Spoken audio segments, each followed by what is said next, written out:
Hello students. तो last class में हमने देखा था सिंक्रोनस काउंटर के बारे में, लेकिन वो अप काउंटर हमने देखा था ना, सिंक्रोनस अप काउंटर, जिसमें हमने 2 बिट का भी देखा था और 3 बिट का भी देखा था ना। और हमने उसको के मैप से ही बनाया था और लास्ट में हमने थोड़ा उसमें ट्रिक भी निकाली थी। ट्रिक उसमें ये थी, यदि हमें 3 बिट, और एक बार इसको रिपीट कर देते हैं, 3 बिट सिंक्रोनस अप काउंटर चाहिए है ना। तो कैसा होना चाहिए? 3 बिट का होना चाहिए, सिंक्रोनस होना चाहिए और अप काउंटर होना चाहिए। तो उसके लिए हमने क्या देखा था, यहाँ पर 3 बिट का है तो 3 फ्लिप फ्लॉप की आवश्यकता होगी। और जब ये 3 फ्लिप फ्लॉप है तो ये पहला आपका फ्लिप फ्लॉप T1, ये Q1, T2 Q2, T3 Q3। Clock pulse आएगी, क्योंकि क्लॉक पल्स कैसे आएगी? सिंक्रोनस है तो सभी फ्लिप फ्लॉप को एक साथ एक सेम क्लॉक पल्स दी जाएगी ना।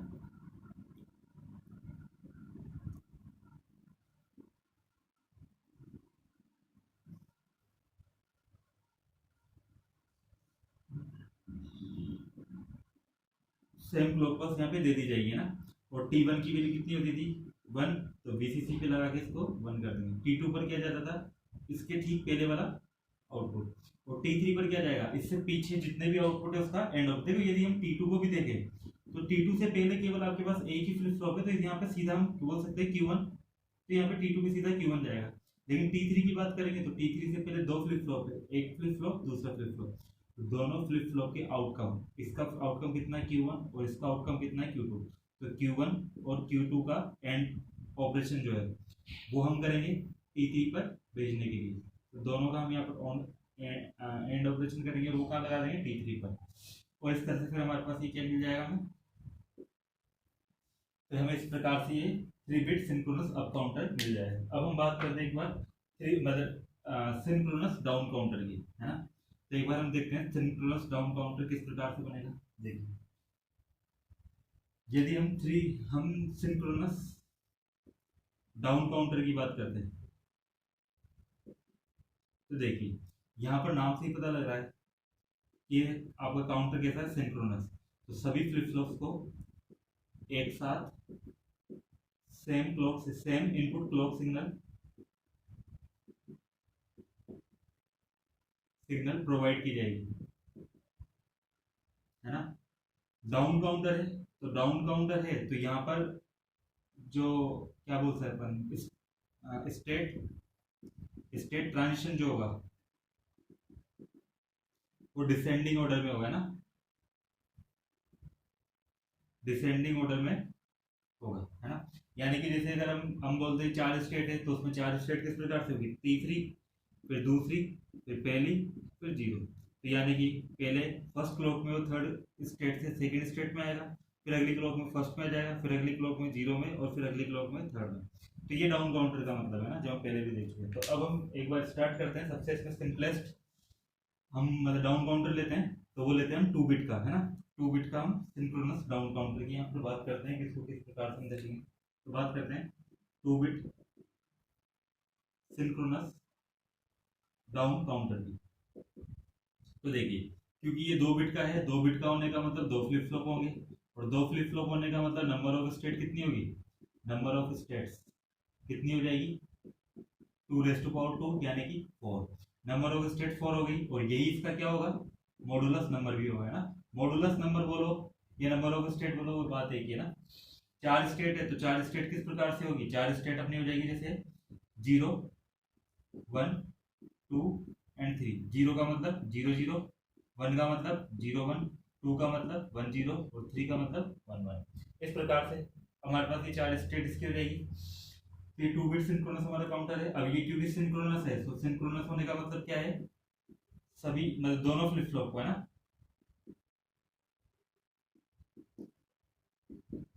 दोनों फ्लिप फ्लॉप को सेम क्लॉक साइमल्टेनियसली दी जाती है ना, दी जाती है,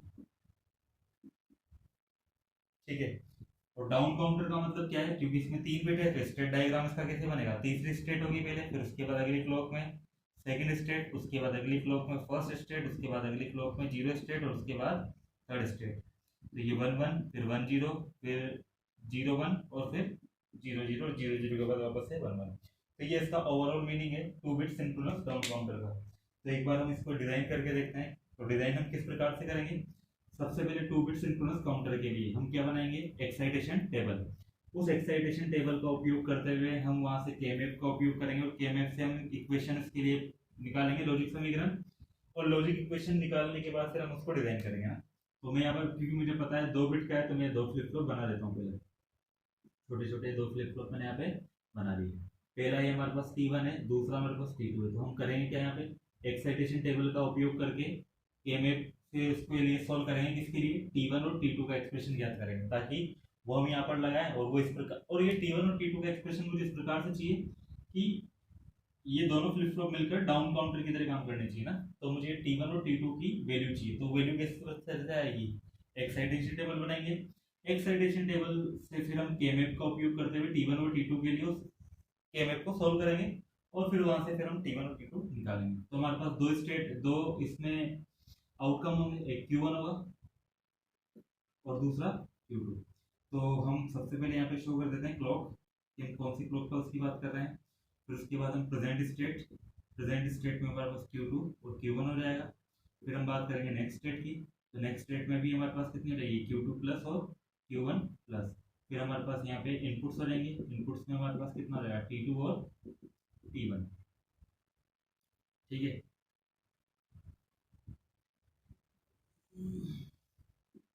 तो हम बात करते हैं सबसे पहले जीरो क्लॉक। देखिए एक बार मैं यहाँ पे साइड में आपको स्टेट डायग्राम बताता हूँ वापस से। तीसरी स्टेट से फिर दूसरी स्टेट, दूसरी से पहली स्टेट, पहली से फिर जीरो स्टेट, और जीरो से वापस से तीसरी। इस प्रकार से हमारे पास ये इसका स्टेट डायग्राम हुआ है ना, ट्रांजिशन डायग्राम। 1 1 1 0 0 1 और 0 0। तो सबसे पहले स्टेट आपको कौन सी मिल रही होगी, यहाँ पे 1 1 0 के ऊपर। सबसे पहले हम स्टार्ट करते हैं बाय डिफॉल्ट, जैसे आपको फर्स्ट स्टेट 1 1 प्राप्त हो रही है ना। उसके बाद जब अगली क्लॉक पल्स आएगी तो स्टेट क्या हो जाएगी, 1 0। फिर उससे अगली पल्स आएगी तो स्टेट कहाँ पर आ जाएगी, 0 1 पे। फिर उससे अगली पल्स आएगी तो स्टेट कहाँ चली जाएगी, 0 0 पे। फिर उससे अगली पल्स आएगी तो स्टेट कहाँ चली जाएगी, 1 1 पे। तो ये 1 1।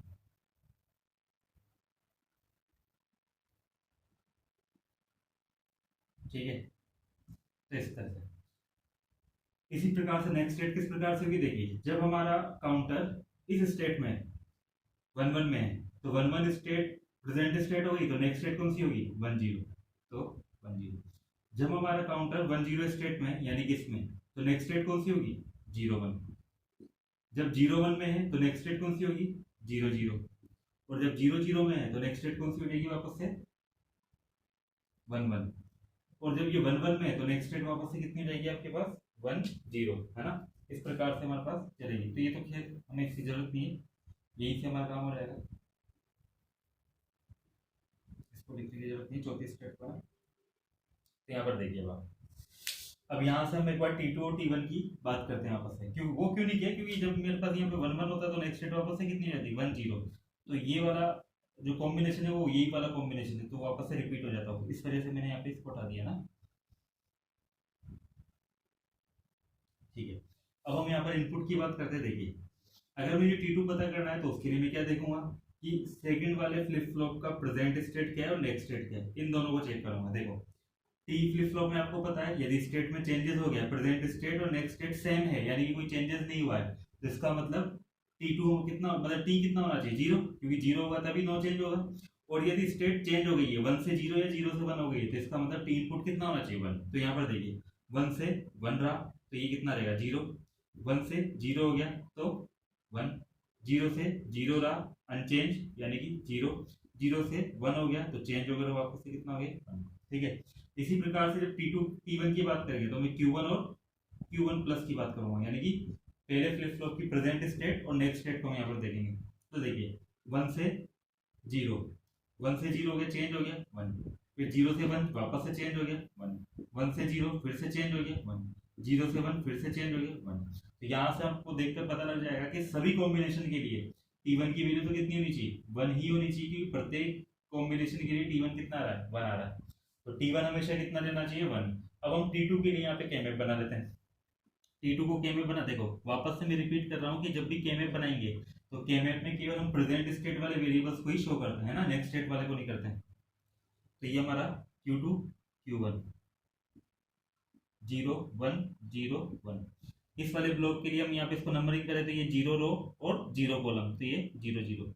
इसके लिए Q2 कितना देगा इस वाले ब्लॉक के लिए 0 और Q1 कितना देगा 1, तो 0 1 और ये 1 0 और ये 1 1।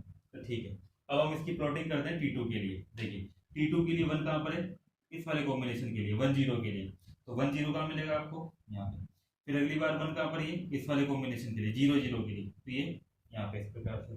जब ये इस प्रकार से मिल जाएगा आपको तो वापस हम इसमें से क्या हटा देंगे, ये जो हमने इसको प्लॉट करने के लिए जो इसको ब्लॉक के ऊपर लिखे थे तो इसको मैं हटा देता हूँ एक बार, है ना। अब इन दोनों वन की अगर मुझे ग्रुपिंग करनी है तो ग्रुपिंग इस प्रकार से हो जाएगी आपकी ना। अब ये ग्रुपिंग बन गया तो T2 का एक्सप्रेशन कितना होगा, देखो T2 के एक्सप्रेशन में वही वेरिएबल्स आएंगे जो कि इस ग्रुप के लिए क्या है, अनचेंज्ड है ना। तो देखिए यदि हम इस वाले एलिमेंट के लिए Q2 को चेक करें तो Q2 की वैल्यू कितनी है 0 और इस वाले एलिमेंट के लिए 1, तो Q2 तो चेंज हो गया, तो Q2 यहाँ पर नहीं आएगा, बचा क्या Q1। Q1 को चेक कर लेते हैं एक बार। इस वाले एलिमेंट के लिए भी Q1 की वैल्यू कितनी है 0, इस वाले एलिमेंट के लिए भी Q1 की वैल्यू कितनी है 0, क्योंकि इस पूरे कॉलम के लिए Q1 की वैल्यू कितनी है 0, इसीलिए दोनों के लिए 0 होगी, यानी Q1 दोनों के लिए सेम है तो एक्सप्रेशन में Q1 आएगा। लेकिन Q1 तो आ रहा है लेकिन Q1 की वैल्यू कितनी आ रही है 0, तो 0 है तो ये इन्वर्टेड फॉर्म में आएगा, तो T2 की वैल्यू कितनी आ रही है Q1 बार। ठीक है, तो यहाँ से हमें T1 पता लग गया और T2 पता लग गया, तो अब यहाँ से हम इसको डिजाइन कर सकते हैं ना। तो एक बार हम इसको डिजाइन करके देखते हैं। ठीक है, जब डिजाइन करेंगे तो हमारे पास क्या होगा, दो फ्लिप फ्लॉप होंगे।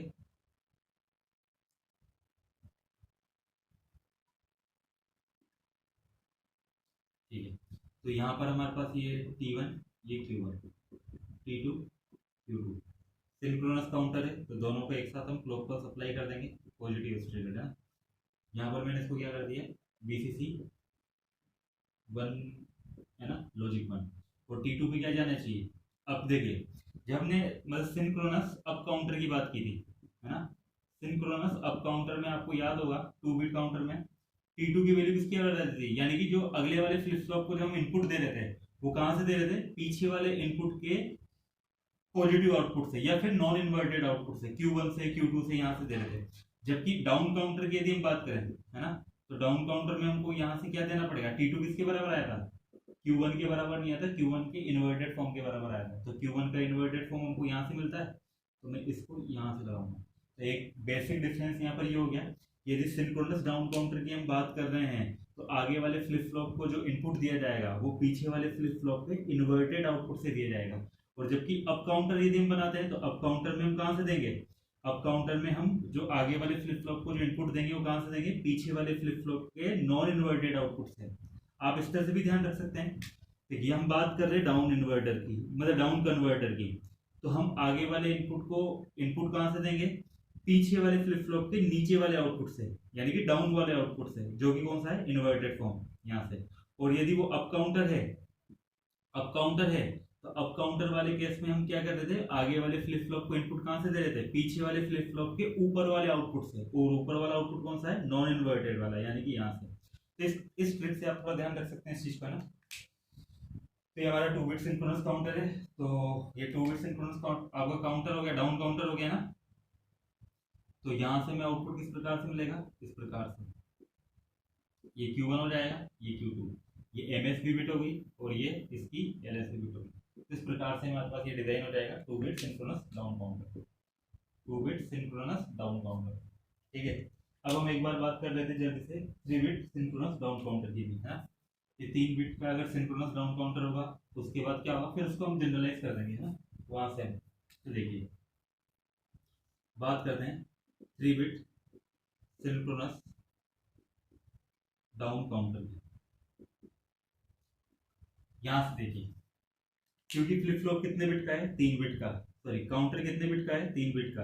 अगर ये 3 बिट का काउंटर है तो इसका मतलब फ्लिप फ्लॉप की संख्या कितनी होगी, 3।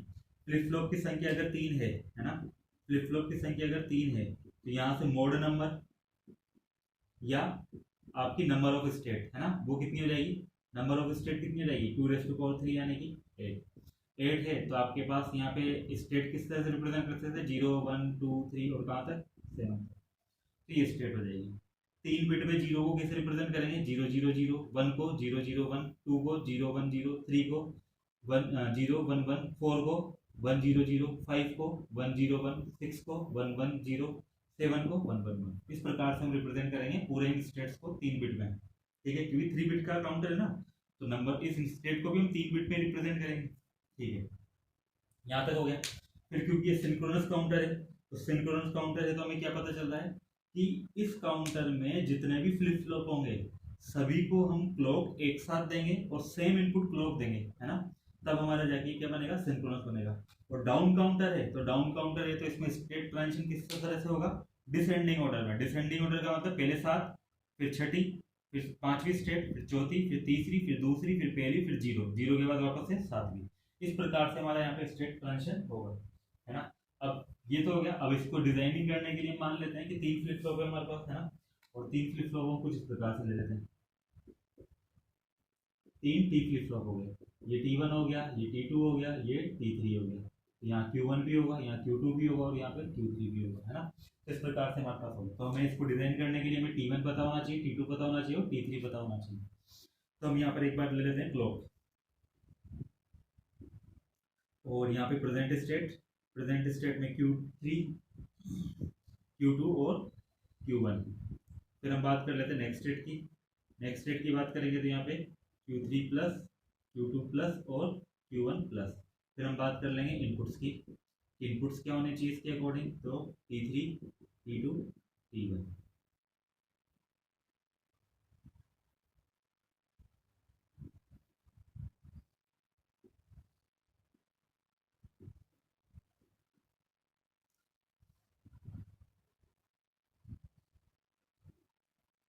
ठीक है, तो यहाँ पे सबसे पहले देखिए, क्योंकि सबसे पहले कौन सी स्टेट होगी, सबसे पहले 7वीं स्टेट होगी, और 7 को हम किस प्रकार से लिखते हैं, 110, जीरो क्लॉक पे। फिर अगली क्लॉक आएगी, तो ये 7वीं से कहाँ चली जाएगी, छठी पे, तो छठी स्टेट का मतलब 110। फिर अगली क्लॉक पे कहाँ पर आ जाएगी, 5वीं पे, तो 11101। फिर अगली क्लॉक में कहाँ पर आ जाएगी, चौथी में, तो 00। अब और अगली क्लॉक में कहाँ पर आ जाएगी, तीसरी पर, तो ये 3। फिर अगली क्लॉक में कहाँ पर आ जाएगी, 100 पे, सॉरी 010 पे। फिर अगली क्लॉक में कहाँ पर आ जाएगी, 001 पर। फिर अगली क्लॉक में स्टेट कहाँ पर आ जाएगी आपकी, 7वीं क्लॉक पर, 1 से 0 पे। ठीक है,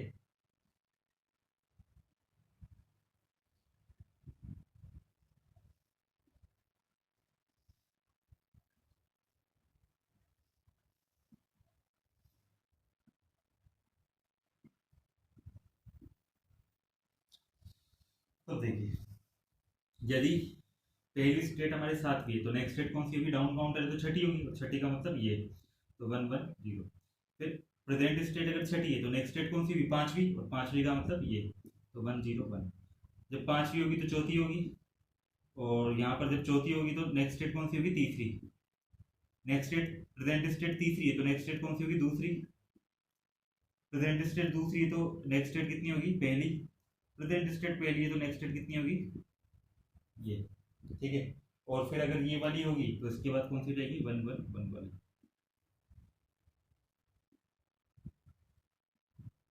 ठीक है, अब इसके अकॉर्डिंग हम देखते हैं T3 देखने के लिए हम क्या देखेंगे, Q3 और Q3 प्लस। Q3 और Q3 प्लस में यदि हम ये वाला एलिमेंट देखें तो 1 से 1 है, कोई चेंजेस नहीं है तो 0। फिर 1 से 1 है, कोई चेंजेस नहीं है तो 0। 1 से 1 कोई चेंजेस नहीं है, 0।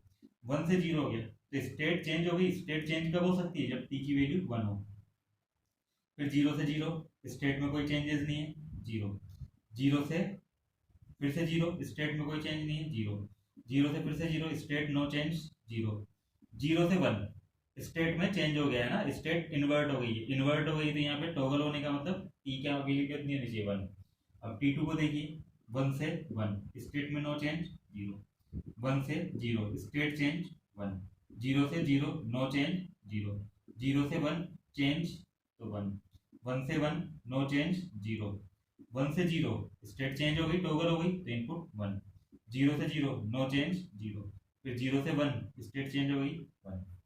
अब आप देखिए यदि हम Q1 और Q1 प्लस यानी कि मतलब पहले फ्लिप फ्लॉप की प्रेजेंट स्टेट और नेक्स्ट स्टेट को कंपेयर करें तो हर कॉम्बिनेशन में ये इन्वर्ट हो रही है। यहाँ पर देखिए जी 1 से 0 हो गई, फिर 0 से 1 हो गई, 1 से 0, फिर 0 से 1, 1 से 0, 0 से 1, 1 से 0, 0 से 1। तो ऐसा कब हो सकता है? जब हर बार t की वैल्यू कितनी हो? 1। तो इसका मतलब T1 तो हमें पता लग गया कि T1 तो देखने से पता लग रहा है कि ये कितना होना चाहिए? 1, क्योंकि हर कॉम्बिनेशन के लिए इसकी वैल्यू कितनी आ रही है? 1। ये तो हमेशा 1 होना चाहिए। अब हम एक बार T2 और T3 के लिए क्या बना लेंगे? KMF। T2 और T3 के लिए KMF बनाने के लिए हम यहाँ पर इसका उपयोग करते हैं। देखिए सबसे पहले हम बना रहे हैं T2 के लिए KMF। तो T2 के लिए KMF बनाएंगे तो KMF में हमारे पास कितना होना चाहिए? ये Q3, इधर Q2, Q1,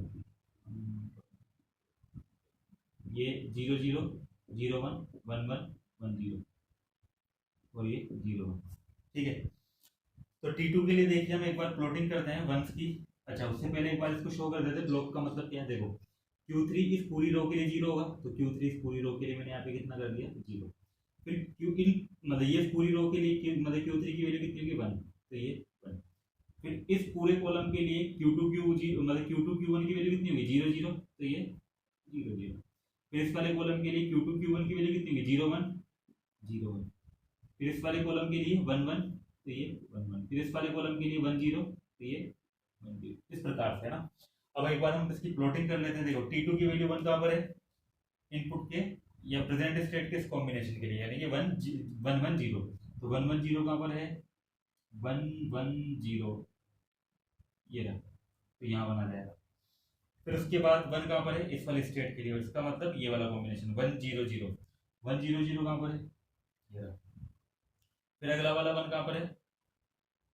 ये रहा। तो इसका मतलब 0 1 0, तो 0 1 0 वाला कॉम्बिनेशन ही वाला है। फिर उसके बाद अगला 1 कहाँ पर है? यहाँ पे। तो ये 0 0 0 कॉम्बिनेशन के लिए, तो यहाँ पर प्लॉटिंग हो गई। तो हम इसको हटा देंगे।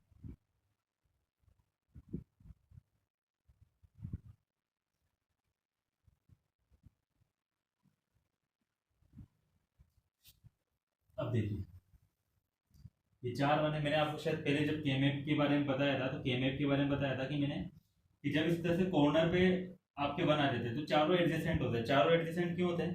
क्योंकि जब आप केएमएफ को इस तरह से फोल्ड करोगे तो ये वाला जो कॉलम होगा इसी कॉलम के एडजेसेंट आ जाएगा, क्योंकि अब ये दोनों ऐसे दूर है। इसको अगर मैं फोल्ड करता हूँ तो फोल्ड करूंगा तो पीछे की तरफ ये दोनों कॉलम एक दूसरे के एडजेसेंट आ जाएंगे, है ना। तो इसी वजह से ये चारों एक दूसरे के एडजेसेंट है, और एडजेसेंट है तो हम चारों की पेयरिंग कर सकते हैं एक साथ, है ना। तो इस पेयर को हम इस प्रकार से शो करते हैं, इस प्रकार से शो करते हैं ना।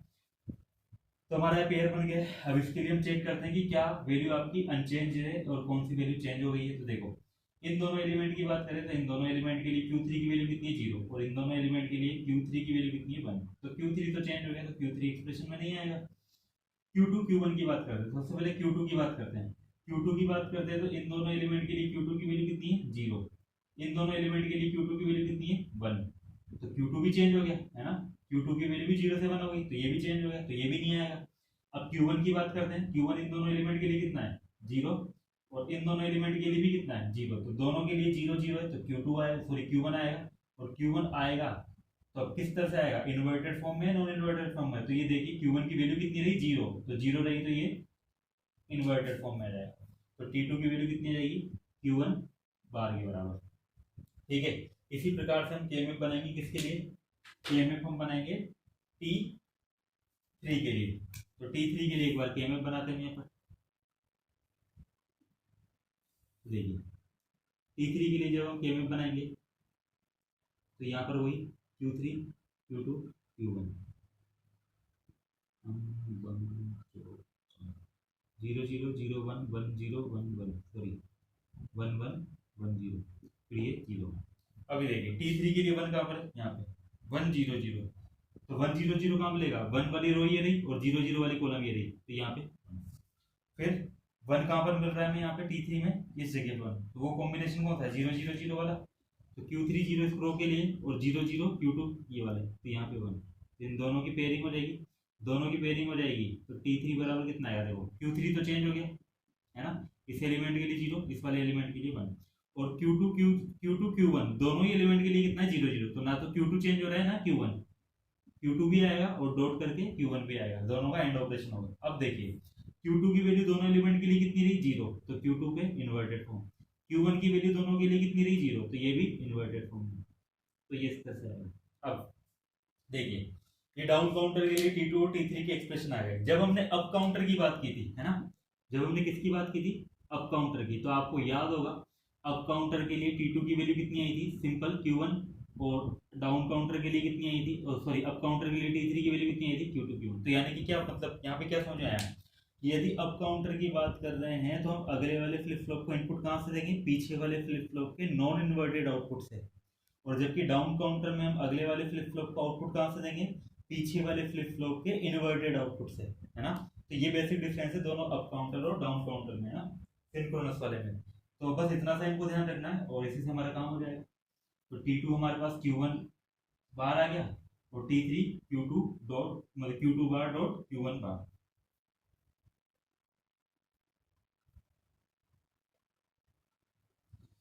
तो यहाँ पर हम बना देते हैं इसका डायग्राम।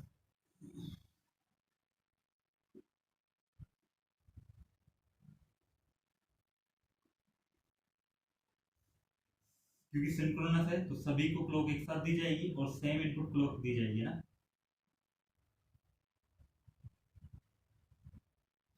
ठीक है, तो इस प्रकार से हमने सभी को इनपुट क्लॉक दे दी।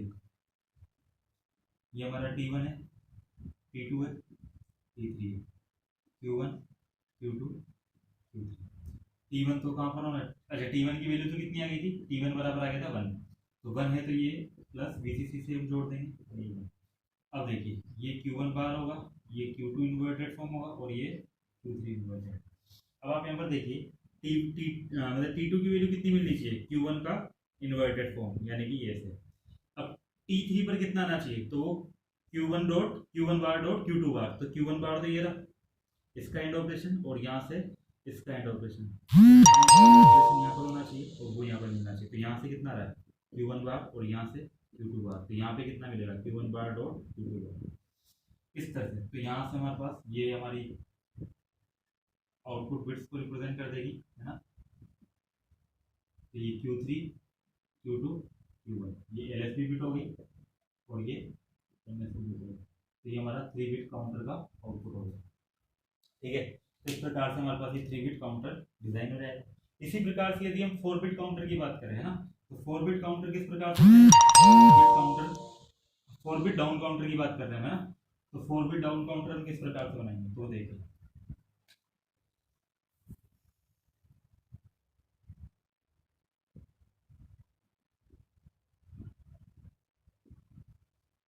कुछ करने की एक्स्ट्रा कुछ करने की जरूरत नहीं, सिंपल हम सीधे भी बना सकते हैं क्योंकि अब हमें पता है कि काम क्या करना है। T3 T4 यहाँ Q1 Q2 Q3 Q4 Q1 बार Q2 बार Q3 बार Q4 बार। सबसे पहले तो सबको क्लॉक दे देंगे सेम क्लॉक, क्योंकि सिंक्रोनस काउंटर है सबको एक साथ ही क्लॉक दी जानी चाहिए।